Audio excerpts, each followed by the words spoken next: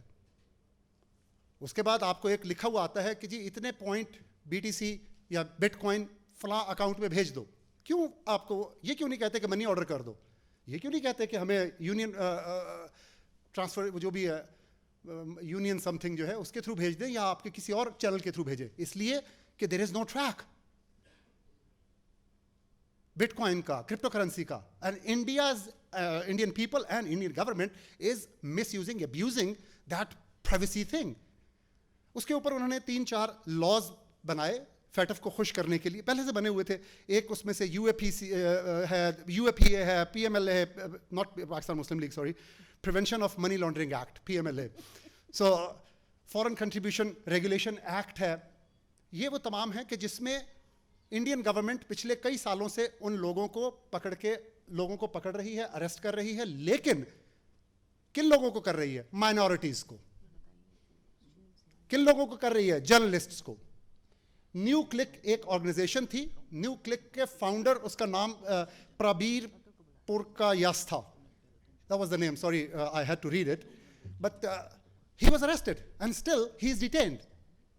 جیسے ہمارے اسپیکرز نے بات کی, خاص طور پر ڈاکٹر راجا نے, کہ ہم لوگ, یا میڈم شبانہ نے جو بات کی کہ ہم ٹک ٹاک یا اپنی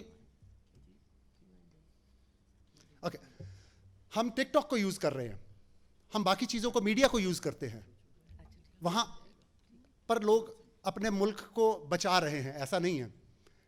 میں آپ کو ابھی باقی سلائڈز میں, کیونکہ مجھے یہ آلریڈی سلپ آ گئی ہے کہ just finish it, so I am trying to finish it up, but as I already told you that this presentation would take longer, but I have to finish it. So اگر آپ لوگوں کو کوئی questions ہوں تو میں اپنا number دے جاؤں گا, آپ لوگ اس کے اوپر ضرور مجھ سے بات کر سکتے ہیں, مجھ سے پوچھ سکتے ہیں. فیٹف کے لیے کرپٹو کرنسی دنیا کا, میں نے آپ کو جیسے بتایا, میں آپ کو 1-2 آگے سلائڈز دکھا دیتا ہوں یہاں پر اور فنش کر لیتا ہوں, کہ ریگولیٹری لینڈسکیپ میں انڈیا نے, اب یہاں پہ یہ ایک پوائنٹ بڑا اہم ہے کہ انڈیا نے فیٹف کو خوش کرنے کے لیے پالیسیز بنائی.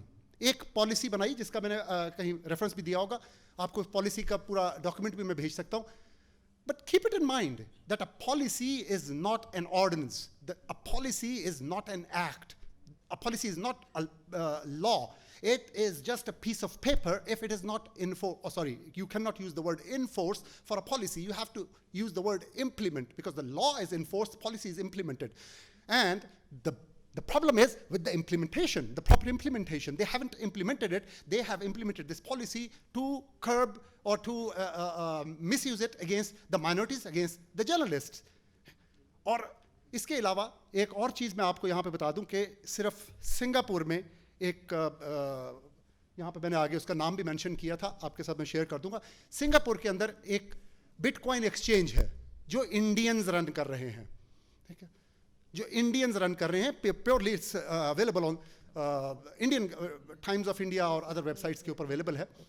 80,000 بٹ کوائن, 80,000 بٹ کوائن کا 2022 کے اندر انہوں نے منی لانڈرنگ کا کیس تھا جو پکڑا گیا ہے, صرف ایک بٹ کوائن ایکسچینج. اور 80,000 بٹ کوائن سر کتنے ہوں گے آپ کے خیال میں؟ $2.75 بلین, بیکاز ایک بٹ کوائن 34,000 پلس کا ہے. 2.75 بلین یعنی $3.25 بلین صرف اور صرف ایک بٹ کوائن ایکسچینج جو سنگاپور میں ہے, جس کے کنیکشنز UAE میں بھی باقی جگہوں پر بھی ہے. انہوں نے منی لانڈر کی صرف ایک ایکسچینج نے, باقیوں کا آپ حال سوچے کیا ہوگا. اور جو میں نے ذکر کیا کہ صرف 1 جنوری سے لے کے 31 اکتوبر تک انہوں نے کتنے بلین ڈالر نکلوائے, 8 بلین US ڈالرز انہوں نے وڈرا کروائے. تو ان کے پیسے کرپٹو کرنسی میں کتنے موجود ہوں گے. سو اینی ویز اس کے علاوہ, اور یہ وہ باتیں ہیں, سوری میں آپ کو ایک اور جملہ ایڈ کر دوں گا, دس از ناٹ می کہ میں یہاں پہ پاکستانی ہوں, کھڑا ہو گیا ہوں, یا باقی ہمارے پاکستانی ہیں. ان کی جو یونین فائنانس منسٹر ہے انڈیا کی, نرملا سیتھا رامن, سو جو میڈم نرملا ہیں, یہ بات انہوں نے برملا کہی ہے کہ انڈیا کی یہ کرپٹو کرنسی ٹیررزم فائنینسنگ اور اینڈ منی لانڈرنگ میں یوز ہو رہی ہے, ہمیں کچھ کرنا پڑے گا. یہ انہوں نے پبلک فورم میں یہ بات کہی ہے, وہاں کی یونین فائنانس منسٹر نے. So it's not a Pakistani or other Pakistanis who are talking about Indian money laundering and terrorism financing. It's them. So they have to look at it.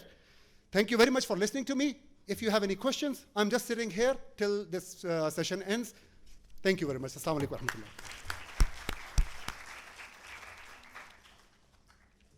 Thank you so much, Fatehudeen Saab. You have given a very, very informative and an ideal presentation for the students, and we would like to circulate that with the student if you allow that. That will be a good reference point, specifically the students who are working on the financing issue related with the terrorism and even on the larger strategic policy landscape. With this, I'm really honored, and I feel the Quaid-e-Azam University is having a very rare chance of meeting a very seasoned journalist. First time ever I'm coming across the journalist Bakr Yunus, who is a bureau chief from the Qatar, and he is also very well versed with the Palestinian situation that is going on these days with his own background. And the main question, I will request him to look into it, that why the FATF is ignoring the human rights violations and the Israel policies being a part of FATF. With this, I would like to give you a warm welcome from the Quaid-e-Azam University.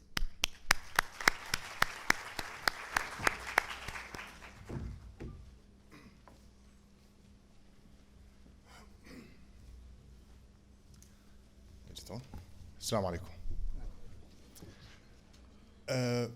Recently, I'm sure everybody watching what's happening in Palestine and how the Israeli troops are bombarding people and who lives in Gaza. For long years, Gaza was under siege. It's been like around 17 years since Gaza was under siege. Nobody can go in, nobody can go out without a very special and difficult to get permission. No money can go in, no money can go out. No any food items can go in or out due to the siege which was being imposed on Gaza. Palestine was or still under occupation since 78 years. What we are watching now, this massacre and genocide happening in Gaza, and one of the things that actually made the Palestinians weak is the no possibility of supplying money and supplying goods to the Palestinians. On the other side, we have seen a huge support to the Israelis, a huge support to the other side. What's concerned the Palestinians now is, of course, not how much money they will get and what kind of relief they will have. But what we are concerned about is the understanding of the Palestinian issue. One of the main problems we are facing is the negligence of the Muslim world to the Palestinian issue. Most of the people keep saying this is Palestine ka masla, Palestine ka masla, Palestine ka issue, which is totally false. Palestine was never a place only for Palestinians, because it is, everybody knows, this is a holy place for Muslims.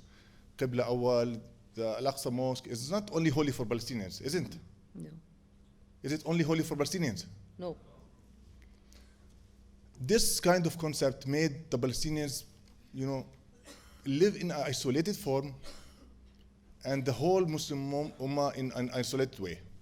No interrelation, no collection, no point of helping them or, giving them the way to get their country free. We in this world now, in this time of a unique world, we are facing two main problems. One is the Kashmiri one, and of course we know what Indians are doing with the Kashmiris, and the other one, the Palestinian one. So what is happening in Palestine now, Allah Nakari, it might happen also in Kashmir. Indians, of course, are troops of occupation, troops of genociders. They have the same idea and the same teaching the Israelis, the Jewish have, and they have the same strategy using it against the Kashmiris. Same happens against the Palestinians. The main point I want to make now, here you as a student have to understand that there's a lot and a huge concern of what's happening in Gaza, but there's again no way and no strategy and platform where Muslims work together in order to create a lobby helping Palestinians, fighting with them, even in different forms. Same thing is going to happen to the Kashmiris if Pakistanis don't stand with them in a strong way against the Indians. There should be a collective strategy among the Muslim Ummah, among the students especially, that how the help should continue to the Kashmiris and the Palestinians. There is still ongoing, genocide inside Gaza. One of the mistakes we usually do, that we follow the rules and regulations of the United Nations and of different international forms, which we know now clearly, with clear proof that these organizations were never made for our help, were never made to protect us, were never made to create a better future for us. It was always made to actually imprison us, to put us in a way that we can't help each other, we can't help our people who's facing problems. We should now find a way, find a strategy, find our own unions, find our own institutions that can really help us and create a different life, a different future for us, either in Pakistan, either in Kashmir or in Palestine. Palestinians now, of course, facing genocide. We have seen a huge neglect so far, unfortunately, from the Muslim Ummah, and we see no power can stop what the Israelis want to do. And that is one of the, a very harmful situation, that we can't see any power can stop the Israelis from what they do. At the same time, we can't see also any international power who can stop the Indians from what they do. They have now occupied Kashmir, and they have deployed their militaries, and they are implementing the plan and the strategy they have created for it.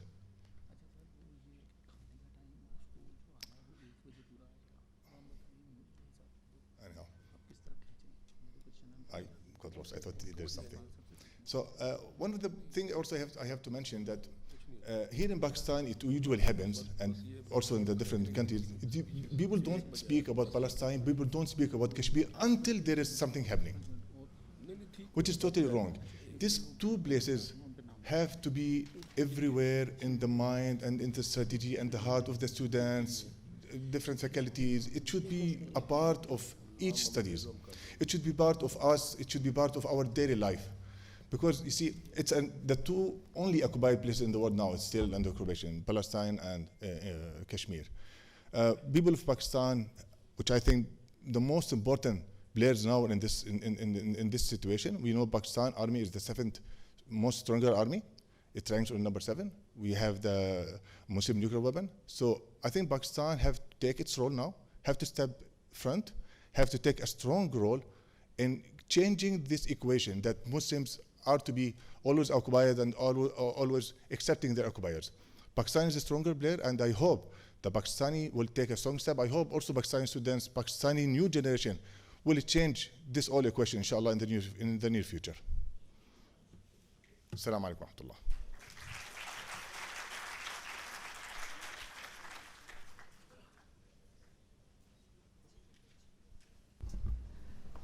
rahmatullah.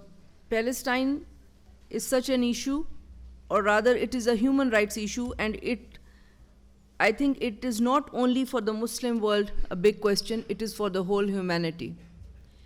And for Pakistan and has been trying for its best to stand up to the cause of humanity wherever it has occurred. The misuse and the failure of the human rights standards, specifically in Kashmir and even in India, against the Sikhs, against the other minorities in Sri Lanka, and stretching back to the other parts of the world. Unfortunately, you have very well said, Bakr, that we are not united. This is one of the gifts of the nation states that the states have inherited after the Second World War. And I still believe nation-state system is one of the best systems. The worst thing is if the policies are not implemented of justice, as has been pointed out by our scholar, the Fathiuddin Saab. We have the policy, we have the vision, but who is going to implement? Is it going to be a more of a wait-and-see policy that we have grown up with? or it is going to be the peace architects that we are trying to make as a part of the mentoring in Quaid-e-Azam University and in our research worldwide. Having said this, I would like to invite one of our young graduated faculty member, Dr. Bakir Malik, who is very expert.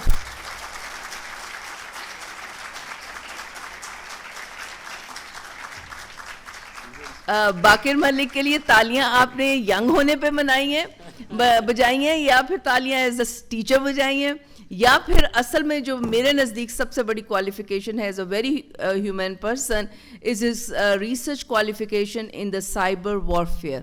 This is something we really need, and I think this is something you people also need for our future skills. Thank you so much. Over to you, Bakir. Thank you so much, ma'am. اچھا, یہ جو FATF کی ایک visit ہے, سب سے پہلے تو ہمیں یہ سمجھنا چاہیے کہ وزٹ ہو کیوں رہا ہے. از اٹ اے نارمل وزٹ یا کوئی ایسے سیریس کنسرن ہے جس کی وجہ سے انڈیا کا وزٹ ہو رہا ہے یہاں پر. اس کے علاوہ کیونکہ اس میں شارٹ کیا ہے 3-4 کویشچنس کے اندر جس پہ پر میں بات کروں گا. پہلا تو یہ کہ why FATF is visiting India, is it a normal visit or serious concern. Second, how India is basically showing a response, yeah, what India has done or what response is basically showing on the FATF نے جو question جو اس کے اوپر کیا کر رہا ہے. Third یہ ہے کہ چیلنج کیا ہے, اس کے مین چیلنج کیا ہے. فورتھ اس کے اوپر ہوگا اس کا فیوچر پرسپیکٹیو کیا ہوگا انڈین اکانومی کے اوپر بھی, اور یہ ساؤتھ ایشین ریجن کے اوپر بھی اس کے اوپر ہم وہ ڈسکس کر لیں گے. پہلے تو چیز یہ ہے کہ جو وزٹ ہے کیا یہ ایک نارمل وزٹ ہے یا کوئی ایک سیریس کنسرن ہے جس کی وجہ سے فیٹف وزٹ کر رہا ہے. ویسے یہ وزٹ ڈیو تھا کہ 2019 میں, پھر 2020 میں آیا, کووڈ کی وجہ سے یہ ڈیلے ہوا, اب یہ 2023 کے اندر آیا.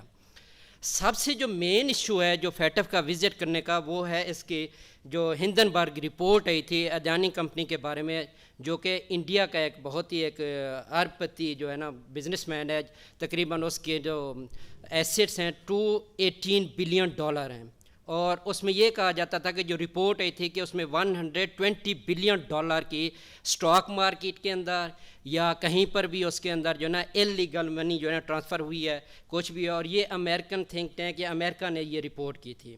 اس کے بعد فیٹف نے جو اپنا وزٹ تھا یا اس کو بیسکلی جو وزٹ کا پرپز بتایا, انہوں نے 350 ڈفرینٹ کویشچنز ان کو لکھ کے دیے کہ یہ 350 پوائنٹس تھے جس کے اوپر آپ نے ہمیں یہ ایڈریس کرنا ہے کہ کیا یہ ایشو ہے. اب بات یہ آتی ہے کہ یہ جو کویشچن ہے کیا یہ ایک نارمل ہے جو اسٹیٹس کو دیے جاتے ہیں. فار ایگزامپل اگر ہم کہتے ہیں پاکستان کی بات کرتے ہیں تو پاکستان میں ہمیں تقریباً 29 پوائنٹس تھے, جس کے اندر جو سب سے زیادہ رول تھا وہ یہ تھا کہ جو آپ کی جوڈیشلی ہے, جو لا ہیں وہ اس کے اوپر امپلیمنٹ کیسے کر رہے اس کے اندر. اور اس میں یہ نہیں تھا کہ کوئی ایک اسٹیبلش کوئی ایسا چینل تھا یا فورم تھا کہ جس کے اندر ان کو کوئی ایشو تھے کہ یہاں پر منی لانڈرنگ ہو رہی ہے یا ٹیررزم کو, جو دہشت گردوں کو جو ہے نا یہاں سے کوئی فنڈنگ وغیرہ ہو رہی ہے. تو وہ ہمارے ایک لوکل لا کے اندر جو تھوڑے سے پرابلم تھے ان کو بیسکلی ایڈریس کیا گیا تھا. تو یہاں پر 350 کویشچنز دینے کا مطلب یہ تھا کہ اس کا مطلب ہے کچھ نہ کچھ ایسے سیریس کنسرن تھے جو فیٹف کی ٹیم کو وہاں سے کوئی ایویڈنس ملے, کسی قسم کی رپورٹ ملی, تو جس کی وجہ سے انہوں نے یہ وزٹ کے اندر نے پہلے جانے سے پہلے اپنے یہ کویشچن دے دیا. اب ہم اس کا امپیکٹ دیکھتے ہیں, کیا کوئی کویشچن کوئی ایسے سیریس تھے تو اس کو ہم دیکھتے ہیں کہ انڈیا اس کو بیسکلی کیسے ریڈ کر رہا ہے یا انڈیا اپنا اس کے بارے میں رسپانس کیسے شو کر رہا ہے. تو دیکھیں اس میں سب سے پہلے جو انڈیا نے اپنا کام کیا, انہوں نے تو بہت سارے جو اپنے اینٹی منی لانڈرنگ لا تھے انہوں نے چینج کر کے رکھ دیا. جو ان کی CBI نیٹ ورک ہے, جو بیسکلی ان کی سیکیورٹی ایکسچینج جو کمپنی ہے, انہوں نے جتنے بھی اینٹی منی لانڈرنگ لا تھے ایک یہ چینج کر دیا. سیکنڈلی انہوں نے یہ کر دیا کہ آپ یہ کریں کہ جو ہر ایک کمپنی کو انہوں نے ڈیٹا بھیجا ہے کہ آپ ہمیں یہ بھیجیں کہ پچھلے 2 سال سے آپ نے اینٹی منی لانڈرنگ کے بارے میں کتنی ٹریننگ دی ہے اور اس کی ہمیں رپورٹس دیں. اس کے علاوہ یہ ہے کہ آپ نے جو سٹاف ہے یا جتنا بھی اس کے اندر ہے وہ کتنا آپ کے پاس ٹرینڈ ہے, آپ کے پاس کتنا ایک ڈیجیٹل سسٹم ہے جو آپ ٹرانزیکشن کرتے ہیں یا اپنے کلائنٹ کو دیتے ہیں یا کسٹمر ہیں ان کا ڈیٹا کتنا آپ مینٹین رکھتے ہیں. یہ ساری CBI جو ہے نا ان کی جو انٹرنل وہ ہے basically security exchange network جو انڈین ہے وہ سارا یہ کام کر رہے ہیں. تھرڈ یہ کیا ہے کہ انہوں نے جو ایک اپنی اس کے اندر جو مانیٹرنگ پالیسی کے اندر لکھا ہے پولیٹیکلی ایکسپوز پرسن, کہ اس کو بھی ہم نے مانیٹر کرنا ہے. پولیٹیکلی ایکسپوز پرسن سے مراد یہ ہے کہ ایسے لوگ جو بیسکلی پولیٹیکلی ہائی پروفائل ہیں لیکن ان کا جو ریکارڈ ہے یا کسی قسم کا اس کی بیسکلی کہیں پر ٹریول کرتے ہیں یا ان کی جو ایسٹس ہیں وہ زیادہ ہیں لیکن کوئی ریکارڈ نہیں ہے, تو ان کو بھی انہوں نے شارٹ لسٹ کر کے اس کو اسی نیٹ ورک کے اندر لے ہیں تاکہ ان کا ایک ریکارڈ لیا جائے اور ان کے اوپر کسی طریقے سے انویسٹیگیشن کی جائے. اس کے علاوہ چوتھا جو انہوں نے اسٹیپ وہ کیا ہے کہ جتنی بھی ہماری یہ کمپنی ہیں, چاہے وہ انڈیا کے اندر آپریٹ ہو رہی ہیں چاہے وہ آؤٹ سائڈ انڈیا ہو رہی ہیں, ان کا آپس میں کنیکشن کیا ہے, نیٹ ورک کتنا ہے اس کے اندر, کیا وہ آپس میں ایک دوسرے کے ساتھ انفارمیشن شیئر کر رہی ہیں کہ نہیں کر رہی اس کے اندر. سو یہ جو لا انہوں نے فارمولیٹ کیے جہاں پر, اس کے علاوہ جو پانچویں جو امپورٹنٹ چیز انہوں نے دی ہے ان کا ایک چارٹرڈ اینٹی کا نام دیا ہے. اس کا مطلب یہ ہے کہ جو چارٹرڈ اکاؤنٹنٹ ہیں, چارٹرڈ وہ سیکٹری ہیں, اس کے علاوہ جو ٹاپ مینجمنٹ ہے ان کو کہا ہے کہ اینٹی رپورٹنگ.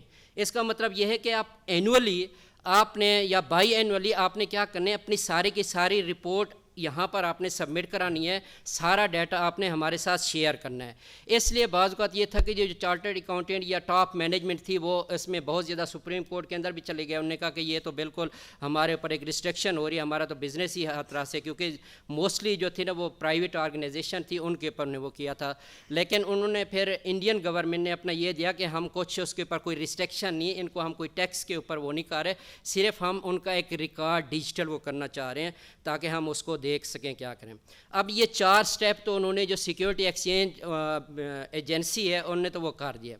اس کے علاوہ جو 6 ڈفرینٹ سٹیپس تھے نا وہ بیسکلی جہاں پر سب سے زیادہ ان کو کام کرنا پڑا, جس کی وجہ سے جو انہوں نے ایک دنیا کو بھی ایک میسیج دینا چاہا کہ جی ہم باقی کام کر رہے ہیں.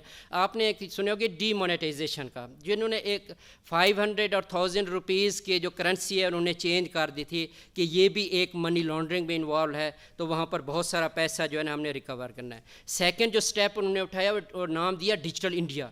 ڈیجیٹل انڈیا کا مطلب یہ ہے کہ اب ہم زیادہ وہ کریں گے کیش لیس کرنسی کی طرف جائیں گے.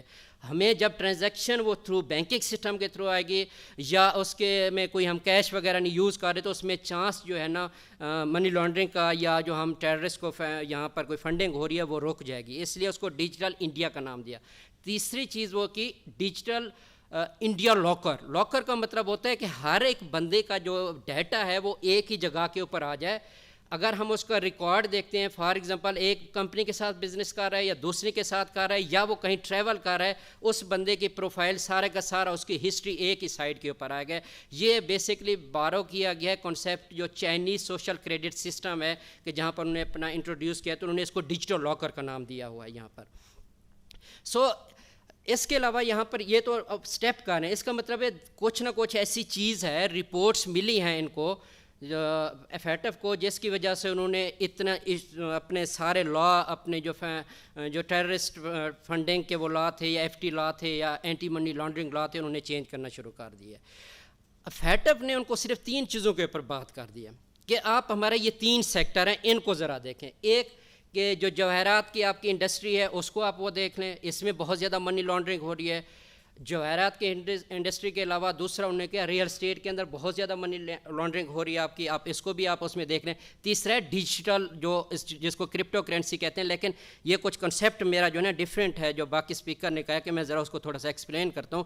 فار ایگزامپل جیسے یہ انہوں نے کہا کہ جی آپ کی جو جیولری ہے یا آپ کے اس میں جو جواہرات کی انڈسٹری ہے it is the major source of money laundering. وہ ریزن کیا ہے, ورڈ یوز ہوتی ہے لوز ڈائمنڈ کی, کہ وہ لوز ڈائمنڈ کی جو ٹریڈ ہے نا یہ بیسکلی سب سے زیادہ ایک ریزن ہے کہ جو بہت آپ کی منی ہوتی ہے انڈیا سے وہ ٹرانسفر ہوتی ہے یا دوسرے اس میں. لوز ڈائمنڈ یوں سمجھیں کہ ایسے کہ ایک بار میں نے ڈسکشن کر رہی تھی, ہارورڈ میں ٹاک ہو رہی تھی, تو میں یہ FATF کے اوپر کیونکہ بات ہو رہی تھی وہاں پر کہ میں اپنے پروفیسر سے پوچھا میں کہ یہ جو FATF لگتے ہے کہ ایک پولیٹیکل اینٹی ہے کہ پاکستان کے 2-3 پوائنٹ ہیں وہ بار بار ان کو اس میں رکھ رہے ہیں, گرے لسٹ میں رکھ رہے ہیں اور اس کے بعد. تو انہوں نے یہ کہا کہ یہ ایسی چیز نہیں ہے کہ FATF ایک پولیٹیکل اینٹی ہے. آپ اس کو یہ سمجھیں کہ ان کی ایک مانیٹرنگ باڈی ہوتی ہے جو مانیٹرنگ کرتی ہے, وہ 2-3 چیزیں ان کے پیرامیٹرز ہوتے ہیں. ایک یہ کنٹری اسٹریٹجکلی کتنا امپورٹنٹ ہے, دوسرا یہ ہے کہ اس کا اکنامک انفلوئنس کتنا ہے اس کا, تو یہ جو دو مین فیکٹر ہوتے ہیں اس کو دیکھتے ہیں. وہ اگزامپل دی کہ فار ایگزامپل اگر یہ فیٹف کا ایک ایگزامپل آتی ہے کہ آپ ایتھوپیا کو دیکھیں اور پاکستان کو دیکھیں تو دونوں کے اسٹریٹجکلی کمپیریزن نہیں ہے. سو آپ کے اوپر جو ریسٹرکشن ہوگی اسٹرانگ ہوگی as compare to the Ethiopia. اب یہیں سے جاتے کہ انڈیا دیکھیں تو انڈیا کی اکانومی ہمارے سے زیادہ ہے. اسٹریٹجکلی اگر اس کی امپورٹنس دیکھیں, اگر ہمارے سے کم نہیں ہے تو ہمارے سے زیادہ نہیں ہے تو ہمارے سے کم بھی نہیں ہے اس کے اندر. اس میں تو لوز ڈیمنڈ کی جو ٹرم ہوتی ہے وہ یہ ہوتی ہے کہ جو سے کارڈ ہوتے ہیں نا, کسی کو کارڈ دیتے ہیں کہ یہ کارڈ ہے, اس کارڈ کی اماؤنٹ اتنی ہوگی, آپ کسی دوسرے بندے کو دیں گے تو وہ دوسرا بندہ آپ کو اتنے پیسے دے دے گا اس میں سے. تو یہ ایک بیسیکلی ایک سیکریٹ ہوتا ہے کہ جہاں پر آپ نے کیا ہوتا ہے کہ لوز ڈیمنڈ کی ٹریڈ کی جو ٹرم یوز ہوتی ہے وہ یہ ہوتی ہے کہ کیش ہے, کوئی کارڈ ہے, کوڈ دینا ہے کہ آپ کی منی چلے میں یہاں پر ٹرانسفر کر دیتا ہوں, مجھے ادھر آپ ٹرانسفر کر دیں تاکہ کسی کو پتہ ہی نہ چلے اس کے اندر. سو اسی چیز کے اوپر انڈیا نے آئی تھنک مئی 23 کے اندر ایک رپورٹ بھی آئی تھی ہندوستان ٹائمز کی, جہاں پر انہوں نے کیا تھا کہ اس کو جو جواہرات کی انڈسٹری ہے انہوں نے باقاعدہ اس کے اوپر انہوں نے کہا کہ ہم اس کو ایک یو کے کا جو لا ہے اس گائیڈ لائن کو یوز کر کے ہم لیجسلیشن کو بہتر کر سکتے ہیں اس میں سے. تو ایک تو یہ ہو کہ دوسرا ریئل اسٹیٹ کا کہ ٹرانزیکشن ہوتی نہیں ہے, پراپر وہ نہیں ہے. انہوں نے اس کے اوپر ایک لیجسلیشن یہ کی کہ 10 لاکھ سے زیادہ ٹرانزیکشن ہو رہی ہے تو آپ اس کا ایک ریکارڈ رکھیں گے, اور ریکارڈ پرووائڈ کریں گے آپ گورنمنٹ ایجنسیز کو. اور یہ بھی یاد رکھیں کہ اگر ایک ہی کسٹمر ہے 10 لاکھ سے زیادہ انویسٹمنٹ کر رہا ہے تو آپ اس کو ہائیلی رسک کلائنٹ کا نام دیں گے تاکہ ہم اس کو مانیٹر کریں, ہم انویسٹیگیشن کریں, پھر فردر وہ ڈیسائیڈ کریں گے کیا یہ منی لانڈرنگ میں تو کوئی انوالو نہیں ہے اس کے اندر. اور تیسری جو چیز انہوں نے اس کے اندر ہے digital crypto currency. Crypto currency کا مطلب یہ نہیں ہوتا کہ کوئی اسٹیٹ کوئی سینٹرلائز ہے, یہ ایک سیکریٹ چیز ہوتی ہے کہ جہاں پر کوئی ریکارڈ نہیں ہوتا. ہوتا یہ ہے کہ جو ٹریڈ آپ کی ہو رہی ہے, آپ بٹ کوئنز میں کر رہے ہو یا کسی بھی آپ ڈیجیٹل کرنسی کے اندر کر رہے ہو, وہاں پر اس کے تھرو بیسکلی آپ کیا کرتے ہو کہ آگے آپ اس کو جب کیش میں کنورٹ کرتے ہو تو انڈیا نے یہ کہا کہ ہمیں اس کیش کا ریکارڈ دیا جائے. کوئی بندہ اپنی کرپٹو کرنسی کو کیش میں کنورٹ کر رہا ہے تو وہ بینکنگ اس کو ریکارڈ دیں تاکہ پتہ چلے واقعی ایک پراپر چینل سے آیا ہے کہ نہیں آیا. لیکن جو میرا کنسرن ہے وہ یہ ہے کہ دو چیزیں بڑی اگنور کر دی انہوں نے. ایک تو ان کے casino, second Bollywood industry. Bollywood industry کا بھی میرا ایک تھوڑا کنسیپٹ ڈفرینٹ ہے کہ یہ ڈان اس کو وہ کر رہے ہیں.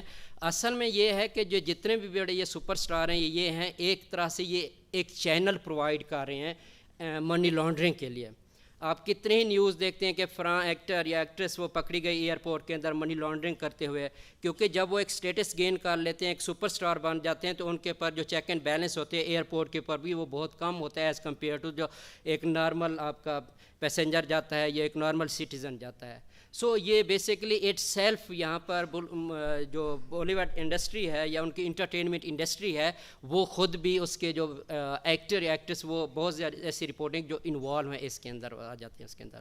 اور تھرڈ چیز آگے کیسینو, کیونکہ خاص طور پہ گوا کے اندر یہ ایک پورا نیٹ ورک بنا ہوا ہے اور سب سے زیادہ گوا کے اندر اگر کوئی ریونیو جنریٹ کر رہا ہے یا یہاں سے جو منی آ رہی ہے وہ بیسیکلی اس کیسینو سے آ رہی ہے, لیکن ان کا کوئی ریکارڈ ہی نہیں ہے. انہوں نے پھر اس کے اندر کیونکہ انڈیا نے خود بھی اس کے اوپر کام کیا ہے کہ وہ جو بندہ بہت زیادہ گیمبلنگ کرتا ہے ہم اس کو کسی طرح نیٹ ورک میں لیں, لیکن اس کو فیٹف نے بالکل اگنور کر دیا اس کے اندر. سو یہ دو چیزیں جو ہے نا بڑی امپورٹنٹ سیکٹر تھے ان کو کر دیا. لیکن اب تیسری چیز یہ آ جاتی ہے کہ اتنے 350 کوسچن دینے کے باوجود بھی کیا یہ فیٹف کوئی ایسے ان کو گرے لسٹ میں رکھ سکتی ہے یا بلیک لسٹ میں رکھ سکتی ہے؟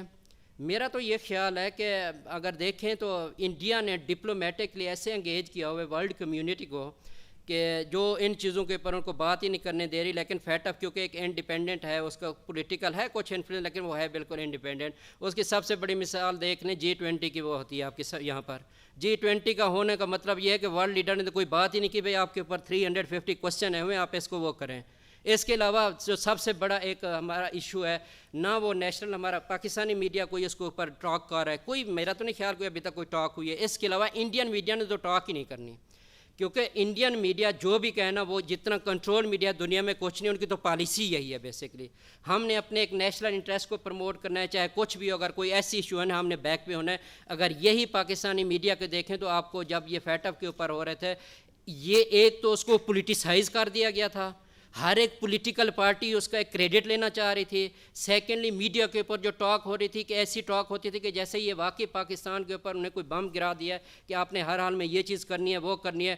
اور یہی جو میڈیا رپورٹس جب اوپر جاتی تھی وہ سمجھتے کہ پاکستانی سوسائٹی بھی خود یہ اس چیز کو کنسیڈر کرتی ہے کہ واقعی ہمارے لا ایسے ہیں یا پاکستان ایک منی لانڈرنگ میں انوالو ہو رہا ہے. تو وہاں پر تو کوئی ٹاک ہی نہیں ہو رہی. G20 کی وہاں پر سمٹ ہوتی ہے, وہاں پر کوئی لیڈر ہی نہیں بات کر رہا وہاں پر. اس کے علاوہ کہ بھئی جو جتنے یہ 3 بار اس کو آپ چینج کر چکے ہیں, یہ وزٹ کرنا تھا آپ لوگوں نے, اس کے اوپر کسی قسم کی کوئی ڈسکشن نہیں ہو رہی. سو میرا خیال ہے کہ جیسے یہ آپ لوگ بیٹھے ہوئے, یہ ایک اچھا فورم آیا ہے کہ انہوں نے بیسکلی وہ ایک ایٹ لیسٹ فیٹ اپ کے اوپر کوئی اویئرنیس کوئی چیز آپ لوگ کو پرووائڈ کی ہے کہ ہو کیا رہا ہے, یا انڈیا کے اوپر اتنا سیریس کنسرن کیوں ہے, اس کی اکانومی کے اوپر جو امپیکٹ کی بات کریں تو آپ دیکھیں انڈیا ایک کہیں کہ گروئنگ اکانومی ہے, جس میں ہم یہ کہہ سکتے ہیں IMF نے رپورٹ دیا کہ 2027 کے اندر یہ 4th لارجسٹ اکانومی بن جائے گی. ابھی یہ 5th کو اس کو کنسیڈر کیا ہوا ہے, اور لیکن 2030 کے اندر یہ may be the 3rd largest economy بن جائے گی. سو اگر یہ چلے جاتا ہے بلیک لسٹ کے اندر, بلیک لسٹ میں بھی کیسے وہ کرنا ہے کہ ایک تو یہ کہ اس کے 350 کویسچنس کو ایڈریس کرنا کوئی اتنا ایزی نہیں ہے. سیکنڈلی جو انہوں نے پروگریس کی ہوئی ہے اس کو بھی دیکھا جائے, مانیٹر کیا جائے کہ کیا واقعی وہ پروگریس کی گئی ہے جس میں جو منی لانڈرنگ ہے اس کو سٹاپ کی جا سکتی ہے, یا ان کے اوپر کوئی چیک اینڈ بیلنس ہو سکتا ہے. سو ایک بار یہ بلیک لسٹ میں چلا گیا, اس کا مطلب ہے کہ آپ کا جو فائنینشیل انسٹیٹیوشن ہے وہ ان کا ٹرسٹ آپ انڈیا کے اوپر ختم ہو جائے گا. اب جو ایپل ہے یا باقی جتنے بھی آپ دیکھیں نا پروڈکشن انہوں نے سٹارٹ کر دیے یہاں پر. اس کے علاوہ جو جتنے بھی ڈیجیٹل میڈیا کے وہ ہیں ہیڈ آفس وہ ٹرانسفر ہو رہے ہیں انڈیا کے اندر, وہ صرف بات یہ نہیں ہے کہ India is the basically big market, کیونکہ انڈیا نے ایک اکنامک ڈپلومیسی کے تھرو ان کو اٹریکٹ کیا ہے کہ واقعی ایک فیوریبل انوائرمنٹ ہے. لیکن جب اگر یہ بلیک لسٹ میں چلا جاتا ہے, گرے لسٹ میں چلا جاتا ہے, تو اس کی یہ جو ایپل یا بڑی بڑی کمپنیاں ہو رہی ہیں, لازمی بات ہے وہ بھی سوچیں گی کہ اس کا مطلب ہے دیر از سم تھنگ, کچھ لا کے اندر ایسی چیز ہے کہ جہاں پر ہمارا سرمایہ انویسٹمنٹ ہے سیکیور نہیں ہو سکتی. اس کے علاوہ تھینک یو ڈاکٹر باقر. وہ کہتے شاعر کو کیا چاہیے آڈینس, تو ٹیچر کو کیا چاہیے سامعین. اور لیکن یہ لیکن واقعی ڈاکٹر باقر ملک ماشاء اللہ you knows a lot in depth academically about it, about the whole issue we are talking about. With this, I am really privileged and honored to invite a respected and a seasoned financial analyst and a person who has more than 30 decades of an experience in the financial world of the government policy making at the federal capital, and also presently an advisor to the Prime Minister on finance. Finance کی بات بہت Turkey ہے اور بہت challenging ہے. So we will be coming to the Q&A, لیکن آپ یہ نہ سمجھیے کہ جو لوگ آج بیٹھے ہیں انہی کا مسئلہ انہوں نے خراب کیا, مسئلہ کافی لوگوں نے پہلے ہی خراب کیا ہوا ہے. So we will take that in the Q&A as well. So with this, I will request Dr. Waqar Masood Khan to kindly share his views on the subject.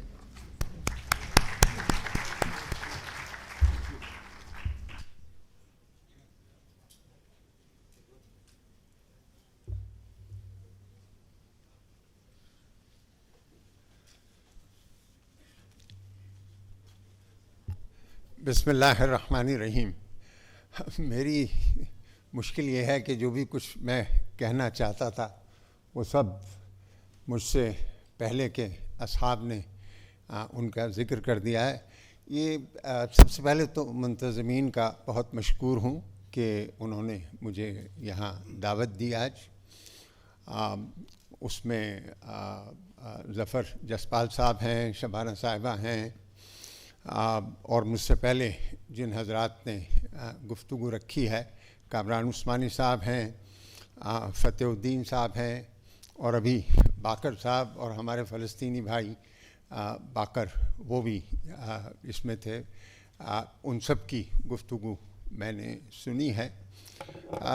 باوجود کہ میرے پاس شاید اس علم میں اضافہ کرنے کے لیے کچھ نہیں ہے جو مجھ سے پہلے مقررین نے آپ کے سامنے کر دیا ہے, لیکن چند ایک باتیں میں آپ کے سامنے رکھوں گا جو کیونکہ میں تجربے کے لحاظ سے جب یہ FATF کا سلسلہ شروع ہوا ہے تو میں ہی منسٹری آف فائنانس میں اس کام کو دیکھتا تھا، اور اس کے بہت سارے مراحل میں رہا ہوں جب تک میں ریٹائر ہوا 2017 میں، اور اس کے بعد اور زیادہ جو ہے سخت مرحلہ آیا۔ FATF کے متعلق سب باتیں جو ہیں ایک کلک پہ آپ کو مل جائیں گی FATF کی ویب سائٹ کے اوپر۔ 1989 میں G7 والوں نے اس کو بنایا تھا، اور وہ ایک چھوٹا سا موری بند گروپ تھا جس کی کوئی خاص اہمیت نہیں تھی، لیکن وہاں پر یہ شروع ہو گیا تھا ٹیکس ایویژن اور منی لانڈرنگ وغیرہ، اس طرح کی اصطلاحات جو ہیں وہ وجود میں آ رہی تھیں۔ لیکن جب 9/11 ہوا اور پھر ایٹمی پھیلاؤ کے حوالے سے دنیا کے اندر تشویش بڑھی، تو FATF کے وارے نیارے ہو گئے، اور اب آہستہ آہستہ وہ ایک بہت اہم ادارہ بن گیا ہے۔ اس اہمیت کے ساتھ بدقسمتی سے سیاست بھی در آئی ہے، اور پاکستان جو ہے اسی سیاست کا شکار رہا ہے۔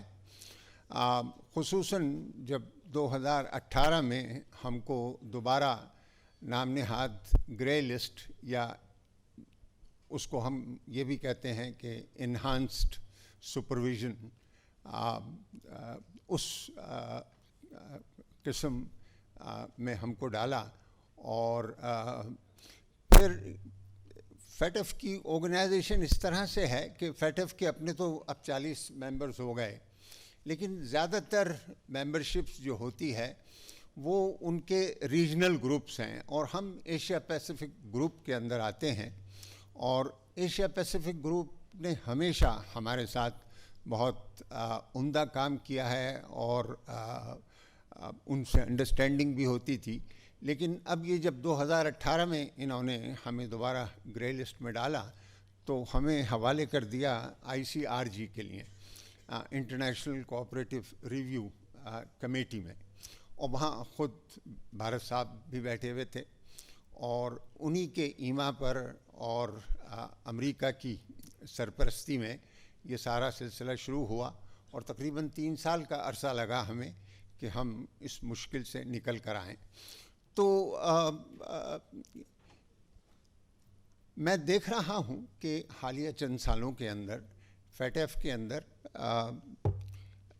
اگر سیاست کم نہیں ہوئی تو جو ان کے مقاصد ہیں اس میں ان کی سنجیدگی شاید ہم کو اپنے دنوں کے مقابلے میں زیادہ نظر آ رہی ہے، اور اس کی ایک مثال یہ ہے کہ آج جو گرے لسٹ ہے اس کے اندر جو ممالک ہیں اس میں ساؤتھ افریقہ بھی ہے، اس میں یونائٹڈ عرب ایمریٹ بھی ہے، اس میں ترکیہ بھی ہے جو ماضی کے اندر صدر بھی رہ چکا ہے FATF کا، اور جبکہ یہ پرمننٹ ممبرز بھی ہیں۔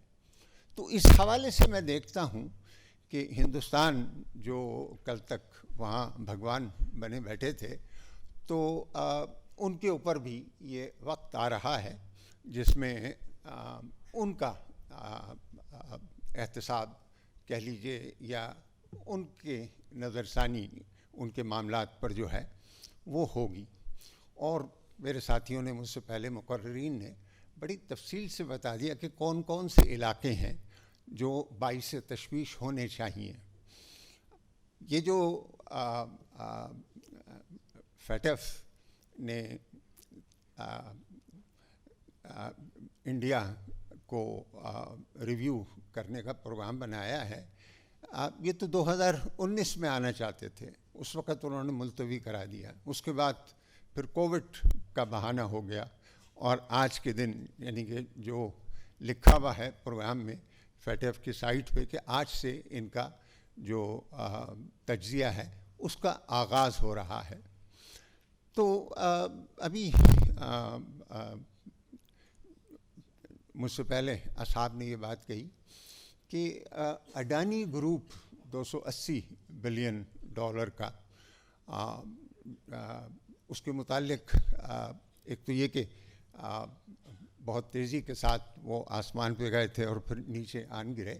لیکن اس میں ایک بڑی دلچسپ بات یہ ہے کہ اس میں کیجریوال صاحب جو ہیں چیف منسٹر دہلی کے, انہوں نے اپنی پارلیمنٹ کے اندر, دہلی پارلیمنٹ کے اندر, اپنی لیجسلیٹو اسمبلی کے اندر کھڑے ہو کے کہا کہ یہ اڈانی جو ہے وہ تو بیسیکلی ایک فرنٹ مین ہے مودی جی کا. تو اور ساری دنیا کو معلوم ہے کہ ہندوستان کے اندر کرائمز, کرپشن, سیاست کے اندر بہت, ایک زمانے میں کہتے تھے کہ 50-60% جو ایم پیز ہیں وہ سب کے سب ان پہ کوئی نہ کوئی ہینس کرائمز کی ایف آئی آرز کٹی ہوئی ہیں اور یہ اس میں ملوث ہیں.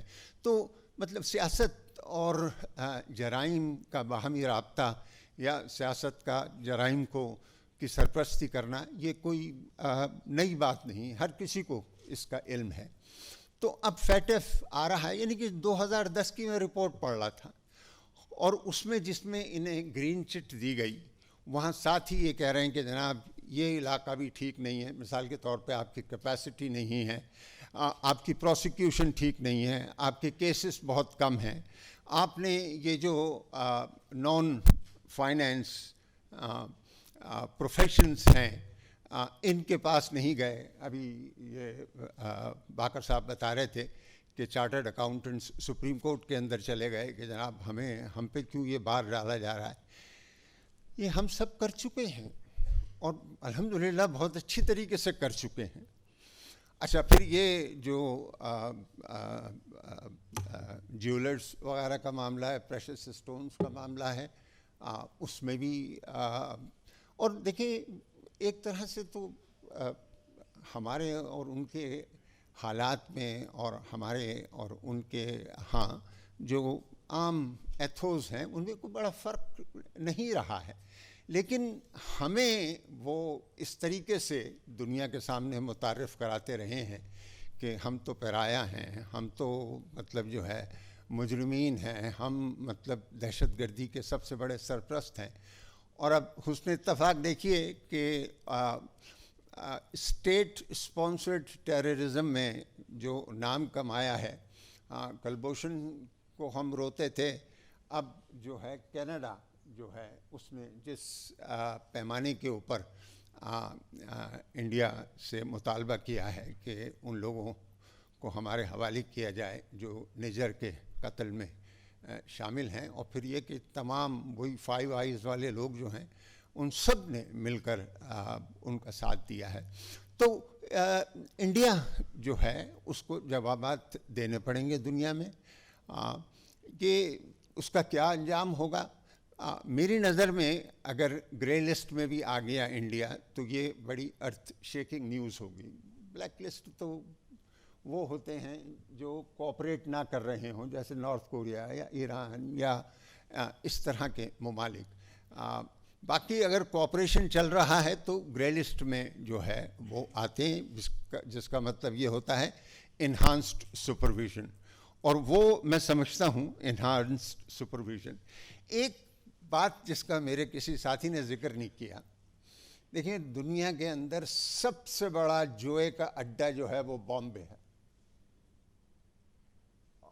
خود یہاں بیٹھے ہوئے لوگ جو کرکٹ کے اندر جوا کھیلتے ہیں اور جو بکیز ہیں یہاں پہ بیٹھے ہوئے, سب کا سب جو ہے ان کا کام بامبے میں چل رہا ہے. تو یعنی کہ صرف کسینو کی بات نہیں ہے, کسینو تو چلیں پھر بھی ایک نشان زدہ مقام ہے اور کہیں کسینو نہیں ہے گوا کے علاوہ, لیکن یہ جو جوا ہے, بیٹنگ ہے, اس میں ایون اگر میچز پاکستان انڈیا سے باہر بھی ہو رہے ہیں تو ان کی بھی بیٹنگ جو ہے یہاں پر جو جوا کھیل رہے ہیں پاکستان میں بیٹھے لوگ وہ بھی وہیں سے کر رہے ہیں. تو انہیں جو ہے اب یہ کرپٹو کرنسی والی باتیں رکھی گئی ہیں, اور یہ تو میرے لیے آنکھیں کھول دینے والی بات ہے. فتح الدین صاحب نے جس طریقے سے کہا کہ آپ مطلب کرپٹو کو جو ہے اس کے اے ٹی ایمز بن گئے ہیں اور ان سے روپے نکال سکتے ہیں. مطلب اگر ایسا ہے پھر تو ان چیزوں پہ ان کو ٹیکس پیئر بھی ہونا چاہیے, وہ ٹیکس پہ بھی لگیں. اور اگر ٹیکسز جو ہے ایویڈ ہو رہے ہیں تو جناب پاکستان میں tax evasion is a fiscal offense which is a predicate offense for money laundering. جو بھی کوئی اپنے ٹیکسز کے اندر چوری کرے گا تو وہ جو پیسے وہاں پہ بنائے گا وہ سب کے سب جو ہیں پروسیڈز آف کرپشن جو ہے نا کاؤنٹ ہوں گی اور AML کی شک لگے گی. اور یہ سب چالو ہے پاکستان کے اندر اور بہت سارے کیسز ہو رہے ہیں ان معاملات کے اندر. تو یہ چند باتیں میں رکھنا چاہ رہا تھا. تو یہ ریئل اسٹیٹ اور اپنا وہ جو پیشے ہیں نان فائنینشیل ان کو, اور اسی طریقے سے یہ اسٹیٹ اسپانسرڈ ٹیررزم, یہ تو اتنے بڑے آپ کو نشاندہی ہو گئی ہے ان بات کی. تو میں اسٹوڈنٹس یہاں بیٹھے ہیں ان سے چند باتیں بس آخر میں کہہ دوں کہ یہ ایک بڑا اہم موضوع ہے اور اس میں اگر آپ دلچسپی پیدا کریں گے تو یہ بہت نفع بخش ہوگا خود آپ کے لیے. اور پھر یہ کہ آپ دیکھیں ہمارے ہاں آپ مطلب کوئی شیئر نہیں خرید سکتے, کوئی انشورنس پالیسی نہیں خرید سکتے, آپ کوئی بینک اکاؤنٹ نہیں کھول سکتے. یہ سب ہم کر چکے ہیں اس ملک کے اندر, ٹھیک ہے نا, سب کچھ ہو چکا ہے, ٹھیک ہے. آپ کچھ بھی ہوں, آپ کا اکاؤنٹ مثال کے طور پہ ہر 6 مہینے کے بعد اس کی جو ہے وہ ویریفیکیشن ہونی ہے کہ آپ حیات ہیں یا نہیں ہیں, خصوصاً پینشنر وغیرہ کے حوالے سے. تو اتنی بڑی مقدار میں اتنے وسیع پیمانے کے اوپر ہم نے AML CFT کے کوئی شیئر نہیں خرید سکتا, ٹھیک ہے نا, کوئی شیئر نہیں خرید سکتا, کوئی کمپنی رجسٹر نہیں کر سکتا, کوئی ڈائریکٹر نہیں بن سکتا سوائے اس کے کہ اس کا KYC نو یور کسٹمر جو ہے وہ نہ ہو جائے. آپ اپنی عملی زندگی کے اندر قدم رکھیں گے آپ کو ان ساری چیزوں کا سامنا کرنا پڑے گا. تو آپ دیکھیں, اور پھر ایک جب ہمارے ہاں اس کی روایت پڑے گی اور اس کا پھیلاؤ ہوگا, لوگوں میں آگاہی پیدا ہوگی, تو اس کے اثرات ایک تو یہ ہوں گے کہ ہم خود ویجیلنٹ ہوں گے اپنے ہاں ان چیزوں کو دیکھنے میں. دوسرے یہ کہ اب اگر ہمارے ساتھ کوئی سیاست کھیلے گا تو پھر ہم مطلب اس کا اور بہتر مقابلہ کر سکتے ہیں. اس لیے یہ ضروری ہے کہ جنہوں نے ہمارے ساتھ سیاست کھیلی, اور ہم نہیں چاہ رہے کہ ہم کوئی سیاست کھیلیں گے, لیکن ان کا احتساب ہونا چاہیے, ان کو بھی حساب دینا چاہیے, انہیں بھی یہ ثابت کرنا چاہیے کہ وہ بھی FATF کی کرسی پہ اگر بیٹھتے ہیں تو وہ اس بات کا حلف لیتے ہیں یا اس بات کا اہتمام کرتے ہیں, عہد کرتے ہیں کہ ہم تمام 40 جو سفارشات ہیں اور جو اس کی دیگر سٹینڈرڈز ہیں ان سب کو اپنائیں گے, صدق دل سے اپنائیں گے. اس میں کسی قسم کا کوئی اگر, اور پھر یہ کہ اپنے آپ کو پیش کریں گے, یعنی کہ اگر یہ 323 کا باقر صاحب فرما رہے ہیں کہ 323 آبزرویشنز ہیں, یہ تو بہت بڑا ہے, ٹھیک ہے نا, بہت بڑا ہے. تو آپ کی اجازت سے میں ان چند گزارشات کے ساتھ آپ کا دوبارہ شکریہ ادا کرتا ہوں. یہاں آیا اور آپ سے بات کرنے کا موقع ملا, بہت بہت شکریہ. السلام علیکم.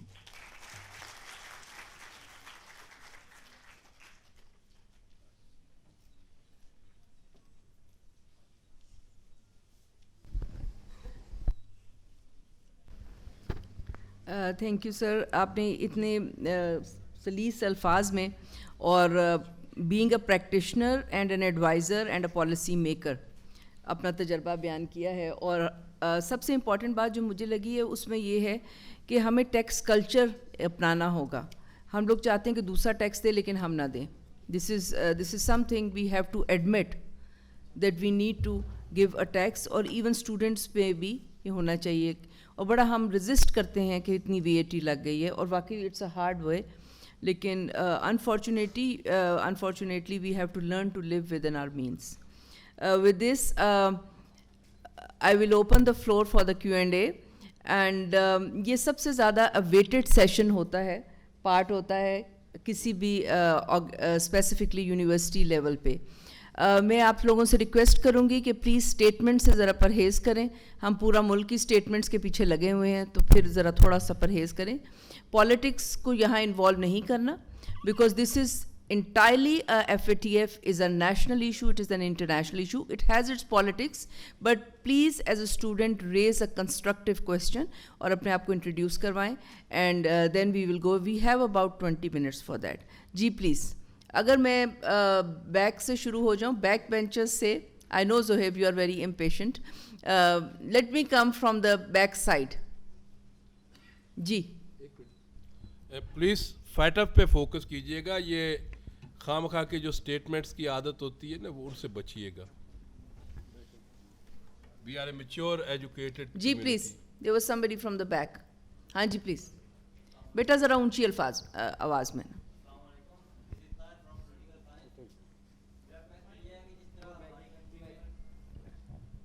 السلام علیکم, دس از طاہر فرام پولیٹیکل سائنس.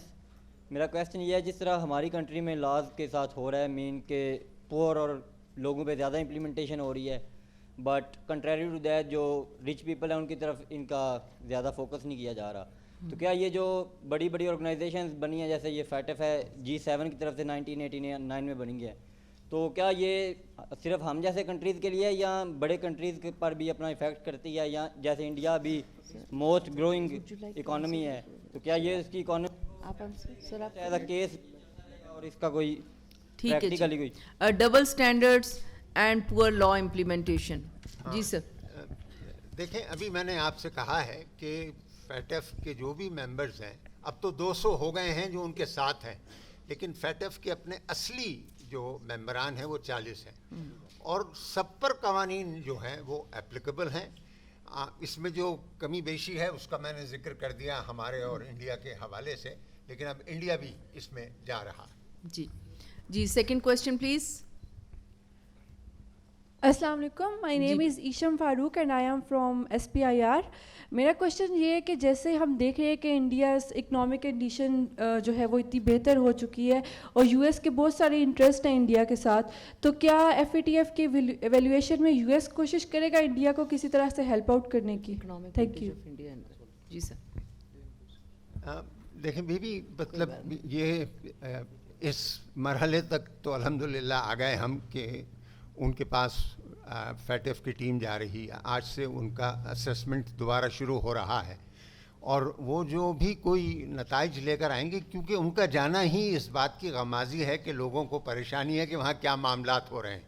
اور ایک اور بات میں کہتا چلوں کہ جتنا باہر سے ان کے پاس انویسٹمنٹ آئے گا, اتنا ہی زیادہ باہر والے انویسٹرز جو ہیں وہ اپنے پیسے کا خیال کریں گے, اور اگر وہ دیکھیں گے کہ وہاں پر کھیل جو ہے ایسا نہیں ہے جیسا نظر آتا ہے, تو وہ سوالات اٹھائیں گے. جی, مڈل گراؤنڈ. السلام علیکم. ویٹ کرو. Sir, I have 2 question. My first question is that کہ انڈیا ابھی تک سیکورٹی کونسل کا ممبر نہیں بنا. آپ کھڑے ہو کے کویسچن کریں, کدھر ہیں آپ؟ اوکے جی, اوکے. یس, انڈیا ابھی تک سیکورٹی کونسل کا پرماننٹ ممبر نہیں بنا ہے, تو ابھی جس طرح FATF آ رہا ہے, تو اگر اس کی امپلیکیشن ہو جاتی ہے تو کیا یہ اس پہ اثر انداز کریں گے اس کے رول پہ, کیونکہ وہ بھی مین کر رہے ہیں تاکہ وہ ممبر بن جائے. دوسرے سوال میرا یہ ہے کہ as a student in government ہم کیا رول ادا کر سکتے ہیں اس میں, کہ ہم جو اس کے جو ایشو ہے جو انڈیا کر رہا ہے, لائک کچھ آپ نے یہاں بتا دیے, کچھ ابھی ریسنٹلی قطر میں جو ہوا ہے وہ بھی اس میں بھی انکلوڈ ہے, تو ہم ایز اے اسٹوڈنٹ کیا رول اس میں ادا کر سکتے ہیں کہ اس چیز کو ہم ہائی لائٹ کریں اور انٹرنیشنلی اس کو اوپن کر سکیں, تاکہ سب لوگ دیکھیں کہ انڈیا کیا کر رہا ہے اور کیا کیا اس نے کیا ہے. Thank you. جی راجا صاحب, آپ پہلے دے دیں پھر. اچھا جی, عثمانی صاحب.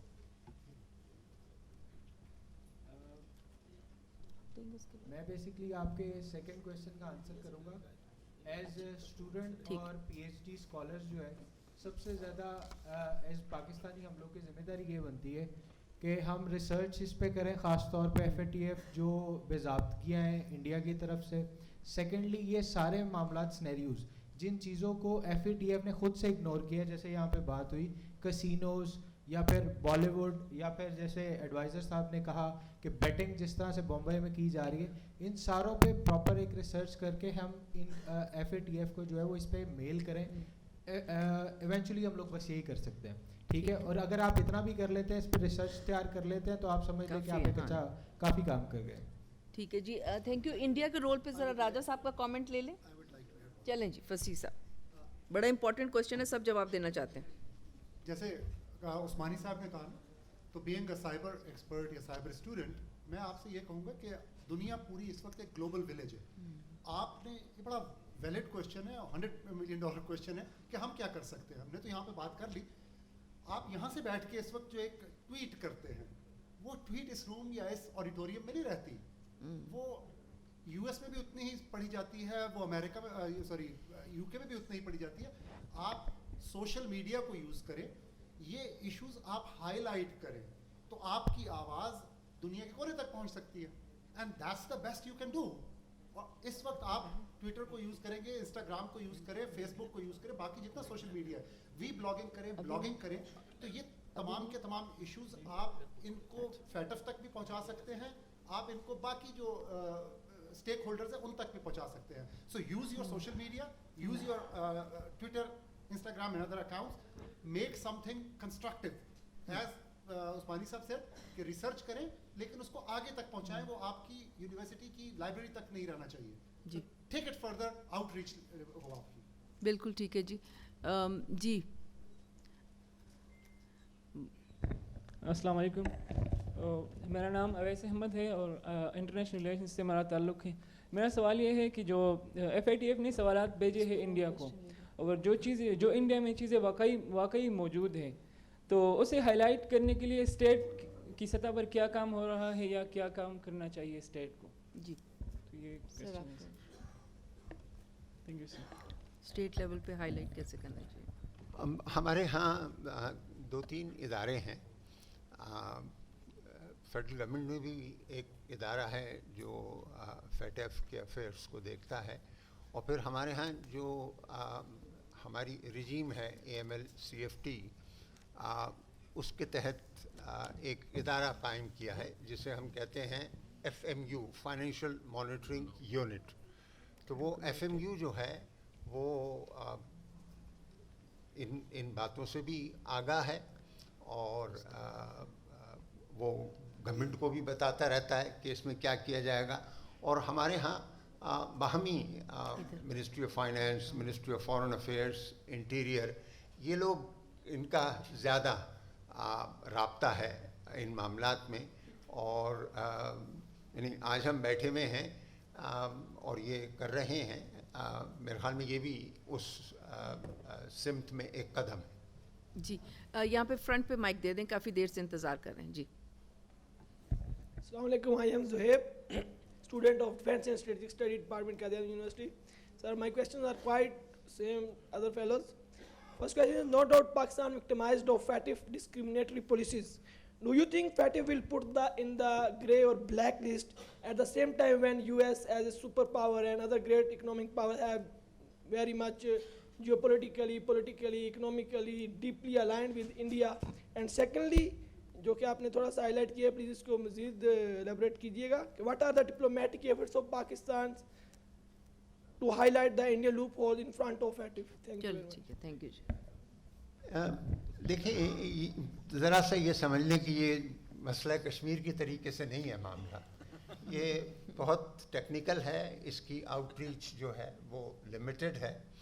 اور میں نے اسی لیے آپ سے شروع میں عرض کی کہ تھوڑی سی FATF کے اندر اس کی ناموری یا اس کا اعتبار جو ہے وہ بڑھ رہا ہے, کیونکہ ساؤتھ افریقہ جیسا ملک اس میں ہے, برک کا ممبر ہے, پھر UAE وہاں پر ہے, اور ترکیے ہے وہاں پر, اور ترکیے FATF کا صدر بھی رہ چکا ہے.